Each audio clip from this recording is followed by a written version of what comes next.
Hello my kings, queens, and fellow non-binary leaders, and welcome back to one of my absolute favorite series I'm working on at the moment, Bound by Duty. It has been quite a while since I uploaded the first part, and thank you so much for everyone who liked it and commented on it. It means a lot to me. I know AUs are not the most popular thing when it comes to Haikyuu text, but this one is very dear to my heart, so let's get started with the second part. Enjoy!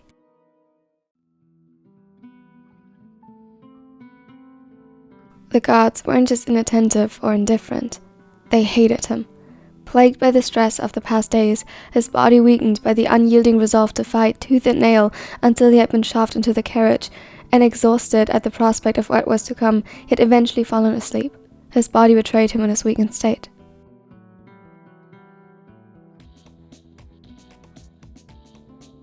Though he assumed now might be the best time to rest, he'd have to be even more vigilant on his travel back. Yet, despite the tremendous trials he had to endure and would be forced to endure, no amount of exhaustion could make him sleep for 2 days straight. How in the gods' names were they approaching the gates of the prospering city of Awaijosai already? He felt his stomach turn as he saw the wide street they were passing on. The wooden, densely populated by trees and ferns forest landscapes had made place for large fields and first buildings as they approached the city walls.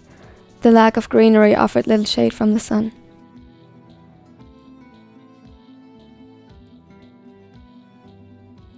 Suga's eyes hurt with how bright everything suddenly appeared. Even the fields at home had never been of such magnitude to cause this effect. He had to close his eyes and rub them, hiding behind the thin carriage curtain. Though it seemed futile, the sunlight seemed to have left a permanent red tint on his vision even with his eyes closed.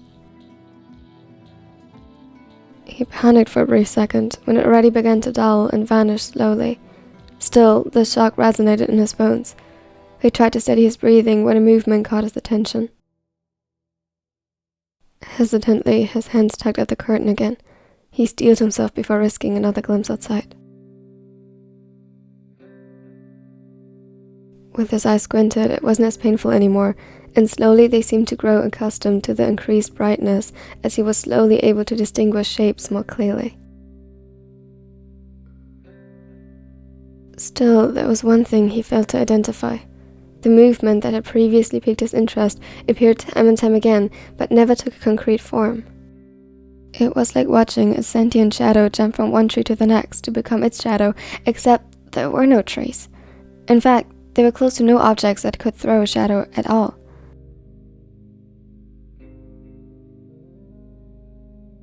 He frowned, squinting even harder to somehow identify the ominous shape, when a voice from the front compartment of the carriage startled him.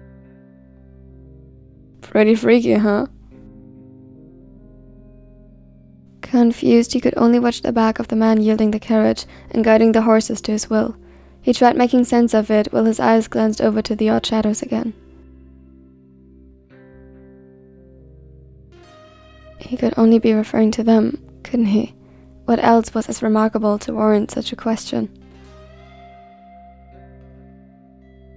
After all, they were still too far to admire the architecture of the city, and Suga doubted that the brightness of the landscape was anything special for anyone who hadn't grown up as shielded, or rather, restricted, as he did.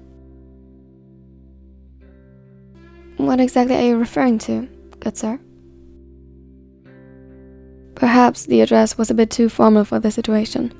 The two of them ultimately were only mere commoners, nothing special or trained in the etiquette of nobility and those alike. However, Suga would rather play it safe.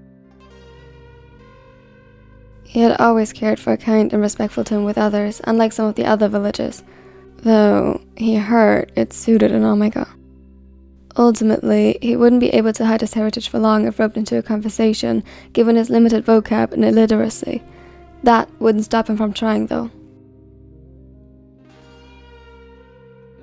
Well, he didn't plan on deceiving the Emperor into believing him to be of noble descent, given that he wanted to reduce his chances. He also didn't wish to offend him or the court to the point where they'd seek repayments from the village for his foul mouth. The man laughed, but didn't comment further on his choice of words.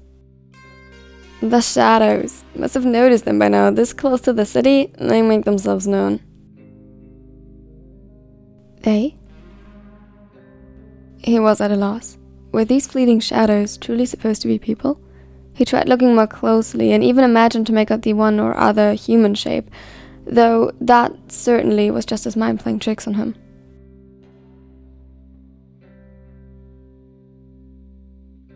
He was being made a fool of. No way he would fall for such simple trickery. Surely the good sir is joking with me, because I'm not very knowledgeable about this place. He tried playing it off lightheartedly, but to be honest, his patience was running thin. He didn't like being made fun of, and that the man started laughing again didn't help at all.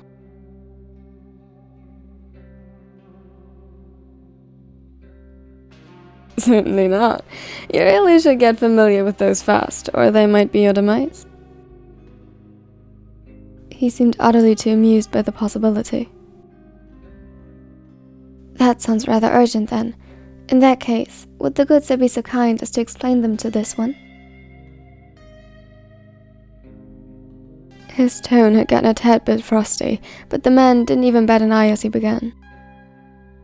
They're called the Royal Shadows, but if you ask me, they're just glorified assassins working for the crown and capable of reading some resemblance of magic. I wouldn't want to get on the bad side though. Make an attempt on the crown's life and you're dead before you can unsheath your blade.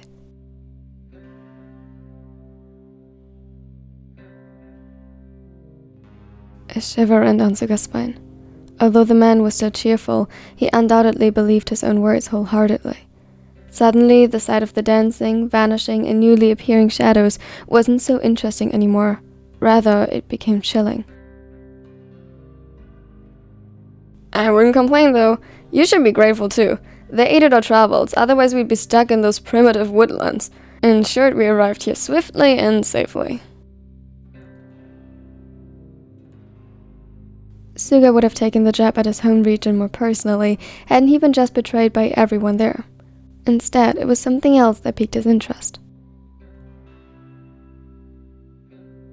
How? The idea that they could cross 2 to 3 days' worth of constant travel in the blink of an eye, the fraction of the time it usually required, was unfathomable to him. Even these unnatural shadows couldn't possess the ability to bring forth effects of such magnitude, right? Told ya. Magic. Suga could hear the grin in his voice, and he hated it. He hated everything about this place, the brightness, the people, and most of all its refusal to abide by the laws of nature. Not only did they make it in the set time frame, but additionally any time for preparation had been robbed of him. He watched with dread as they passed the city gates and was thrust among a sea of colors and voices. The few glimpses he caught of the town from the carriage had been overwhelming. There was a huge market filled with goods he had never seen before. Houses made of solid stone and with decorations carved into their wood, and even the way the glass was crafted for the windows.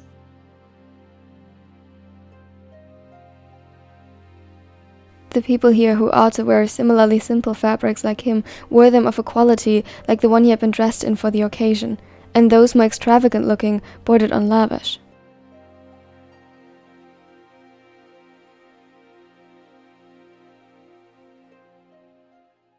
And then there were the colors. Suga felt suddenly nauseous as he observed the masses more closely and now spotted them. Omegas. They were mostly in company of those of higher standing. He didn't notice them right away because against his expectations, most of them were even finer dresses than those they followed. They were mostly young girls, dressed in vibrant colors revealing their shoulders and ankles. If someone were to wear this at home, it would be considered scandalous. But these Omegas weren't someone. They were property. Around their necks wrapped dainty collars attached to thin leashes. Their eyes were always trained on the ground. Suga quickly turned away from the window and had to clasp a hand over his mouth not to let his discomfort show, or worse, actually vomit at the sight.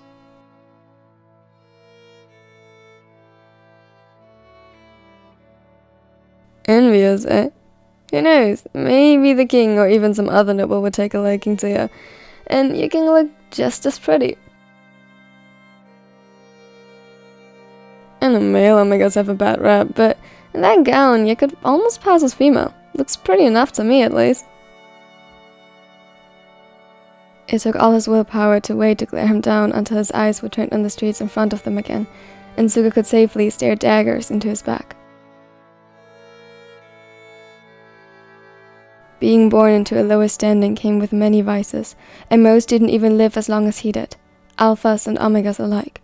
But at least he had an ounce of freedom, even if only out of necessity. The few glimpses he had caught of omegas in the city had confirmed his resolve. He would do anything not to get picked, and judging by the barely disguised hunger in the courier's eyes, he had to find someone else to bring him home.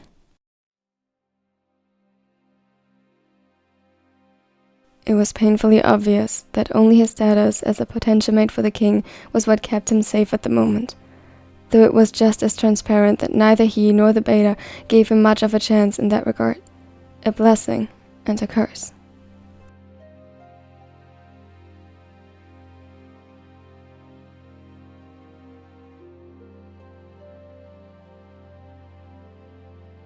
Thank you so much for watching to the end. I know this chapter touched on a couple of heavier topics already, and oh my god, I'm so excited to continue. But yeah, if you liked this, please don't forget to leave a like and subscribe if you don't want to miss out on more, for example, the next part. And tell me your favorite quote in the pinned comment. It would mean a lot to me, especially for this series, because I really liked how the writing turned out. So it would mean a lot if you could tell me if you liked it too, and which part of it. So yeah, special thanks as always goes out to my nerdy neckos. They are the absolute best. Statistically speaking, they're the coolest people on this planet. And yeah, they help me make videos as frequently as I do. They help this channel out so much. So yeah, I genuinely appreciate them more than I can tell. Here are my other social media, and if you have any specific videos I should do, put them in the request form. It is linked in the video description and the channel description. And here's my content. Check it out if you like, and I hope you have a wonderful and amazing day. Bye everyone. Wake up. Today's gonna be a good day. Wake up. Today's gonna be a good day. Wake up. Today's gonna be a good day.